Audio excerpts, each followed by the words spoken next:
Okay. Season 3, Episode 2 and 3 presented a lot of kind of interesting philosophical questions. I'm half rambling and half transposing a Reddit comment I left the day that Episode 3 came out because I wanted to talk a little bit more about it and maybe make a video on it to try and I don't know, kind of throw it out there and see what other people think. Now, before I begin this, the question of who is more correct between Mark and Cecil isn't really an easy question to answer. I think ultimately I'm on Cecil's side, but I can see why both of them acted the way that they did, and I think they both went about it in the worst ways possible. I think they pushed each other way too quick and way too early because they were both kind of riding on their own self justified wave of paranoia. Because you're scaring the shit out of me right now.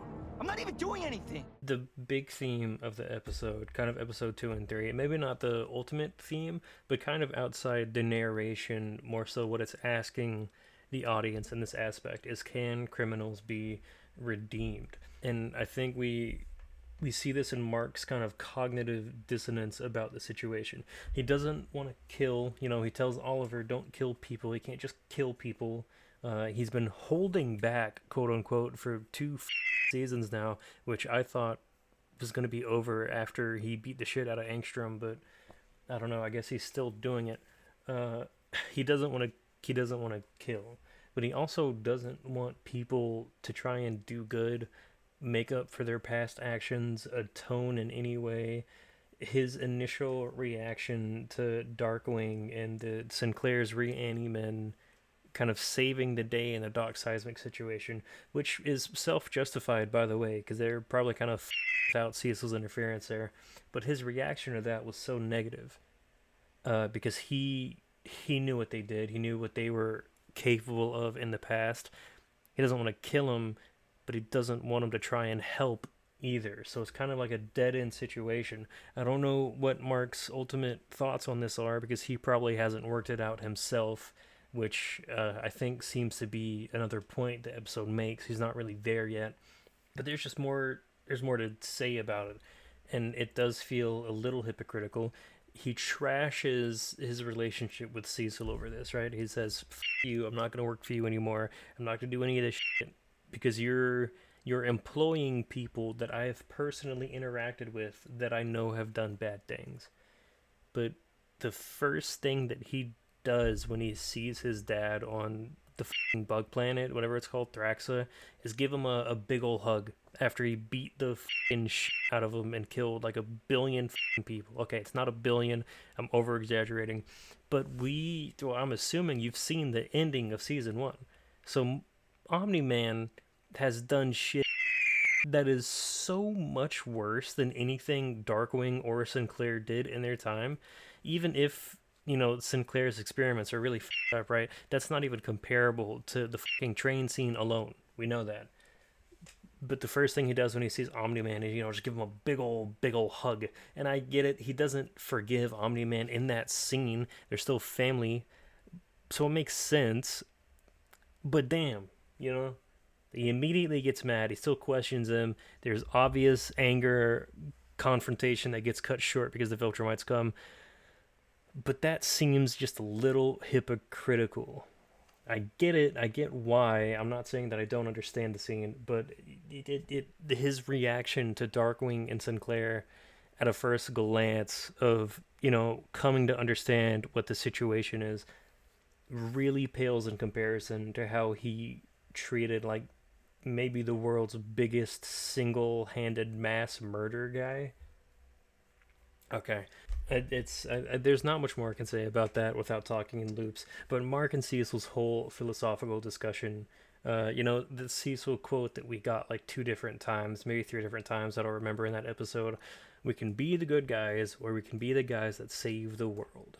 Well, Mark obviously disagrees with that, but I also think Mark is trying to force a kind of flawed, illogical, not logical, kind of black and white viewpoint on a world that simply can't and already does not function on those metrics. Sometimes good people do bad bad people can do good things. Bad guys, quote unquote, aren't always bad people. Go watch Wreck-It Ralph. And if you are bad guy, but this does not mean you're bad guy. Then the finale of that episode hits us with Oliver just straight up killing the Mahler twins, the finale of episode 3. They're villains who throughout the whole series, and from the perspective of our good guys, of Oliver, of Mark, and us as the audience, they've never done a good deed for the sake of doing it.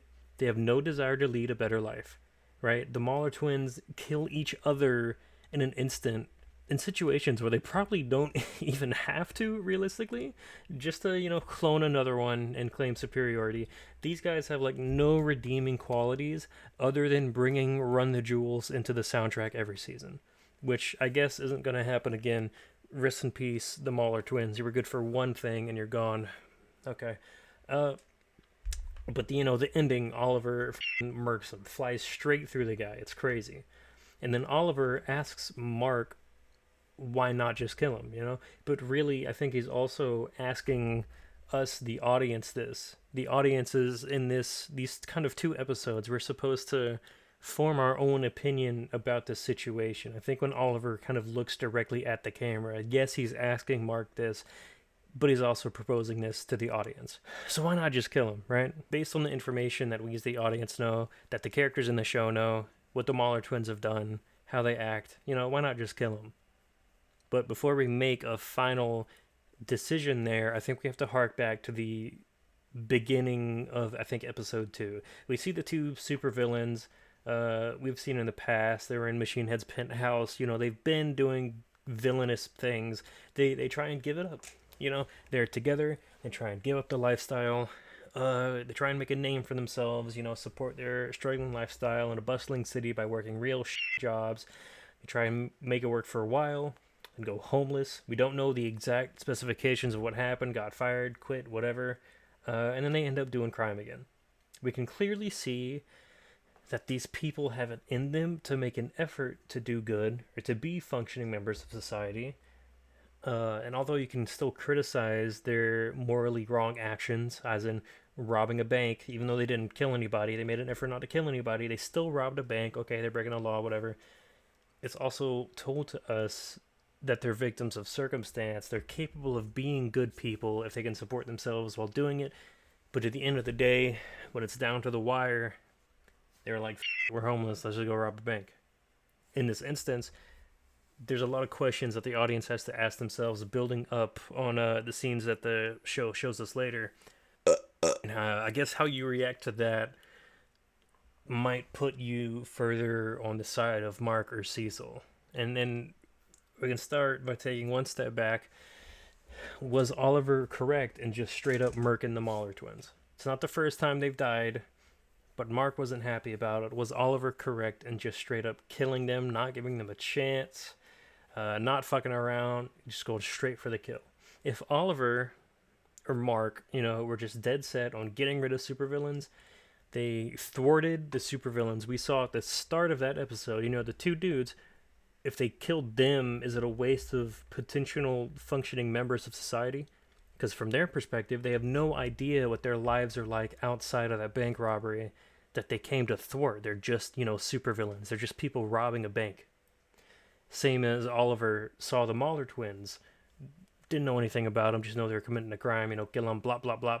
So if you think Oliver is justified in just murking anyone who commits a super crime, that would apply to every other supervillain, regardless of their past or personal lives or potential. If you're going to draw those kind of black and white lines, you have to be prepared to follow them. But Cecil sees the potential. He sees the potential in people. He lets people atone under, certain ramifications. Darkwing, he went a little crazy. He killed people. Now he's under government employ, being given a chance under strict watch to work for the quote-unquote good guys again. Or I guess whatever you consider Cecil at this point. I still think he's a good guy. Maybe you're more kind of morally dubious about him. Sinclair gets the ability to work on his projects, his experiments with government assistance under the contract that he does it under Cecil's supervision and guidelines, making him soldiers he'll both get the chance to continue his research and won't be, killed or locked up in a cell. So do you think Cecil is justified in giving these people who have committed awful acts a second chance, knowing what's at stake, the threat of the Viltrumite Empire? Is it valid to let these villains try and turn another leaf? And of course, this is before anyone other than, I guess, Nolan and Alan know about the 50 Viltrumites thing, right? Because at the time of making this video, we're only up to, episode 5? We had that bombshell drop, episode 4. Cecil doesn't know this yet. He just knows that there's a big army of Omni-Mans out there. It makes sense to me in his position to take anyone willing to kind of add their skills or their arsenal and be like, you know what, sign them up. You don't got to go to jail. Just do what I say and we'll be fine. And it's that easy. I think it's valid. Or the asset Omni-Man could be as a powerful fighter. If Omni-Man was like, I want to atone for my extreme murder by fighting for Earth against Viltrum. If you were, I guess, Cecil, if you were in charge of making that call, would you let him? Would you tell him to, come back, take up arms? Or would you tell him to f*** off? Does he deserve a chance to atone for his incredible mass murder and destruction at the end of season 1? And, for killing the Guardians too, because that happened. Knowing what's at stake with the Viltrumite Empire. Do you need that powerhouse? Are you going to trust him? Who deserves to live? Who deserves to die? If you saw everything the two supervillains went through at the start of the episode and their little segment that they had, what if that ended with, like, Mark popping down and just tearing them apart at the last bank robbery they did? How would that make you feel? They're still supervillains. They're still robbing a bank. But it doesn't matter more that because we as the audience know more about them as people, or does it just everyone deserve a second chance? I think at the end of the day, there's no easy right answer. I think it's obviously a matter of circumstance. The intro to episode 2 only serves us the perspective of regular supervillains, regular street level. We can ask ourselves if they deserve to die for robbing a bank. I think a lot of the episode kind of goes out of its way to highlight Mark's ignorance. Obviously, without the Reaniman, the Dr. Seismic, the f***ing man himself who got turbo buffed this season, his plan probably would have succeeded. Mark doesn't want to kill anyone. He doesn't want anyone to get a second chance either. So, f***ing lock them in a hole until they die of old age. No second chances. Like, we get it. It's a result of the trauma, la la la. But it's hard. I can't, like, get mad at Mark for getting to this point psychologically, but he is living through heavy cognitive dissonance. I think ultimately Cecil is right. He just tried explaining himself in a really shitty way. I think he broke out the reveal that he planted a bug in Mark's head, like, way too fucking early. But obviously, we know why he's like that. The same episode that this happens, we get the flashbacks of Cecil meeting Omni-Man for the first time. It was the first human he ever met. He was suspicious from the start, but he still knew him for a long fucking time. And that betrayal, the end of season 1 betrayal, that was still real. It was meaningful. Not just on the notion that Omni-Man went and killed a bunch of people, but that this was someone Cecil knew and on some level trusted enough to let him help or do what he said he was coming to do. Obviously they both fucked up. I still think Cecil's right. I think Mark he's got to get out of his cognitive dissonance. He's got to stop, quote unquote, holding back. I'm so tired of seeing him getting his fucking ass beat. And he's going to have to just start making some concessions, good guy or the guy that saves the world. I don't think that the first part, it's not really, the quote isn't about really being a good guy. I think it's more highlighting the danger of naivete, whatever however you say that word. The good guy in the situation isn't really doing anything. Are you willing to be morally superior according to your own judgment if it results in like a terrible thing in the future happening. Like now you're not going to hire these guys, so you're even less prepared for the fucking Viltrumites that come and try and take over the planet. And you're Cecil, and you're sitting there in your chair, like, you know what? You know what? I skipped out on having Omni Man come back. I told him, no, you did some bad things. Uh, but it was worth it. You're watching Earth get like blown up outside your window, standing there with your hands on your hips. At least I was morally superior about the situation, because bad guys, man, it can never do nothing good. I don't know. If it got to that point, if I was in those shoes, I'd kind of feel like a moron. So, yeah, I don't know. I think at the end of the day, Cecil's right. They just both fucked up the way that they explain their viewpoints.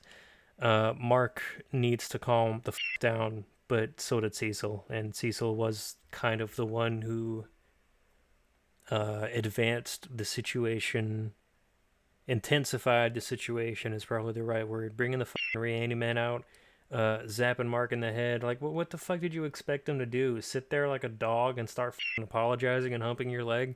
You think that's how Mark was going to respond to that situation?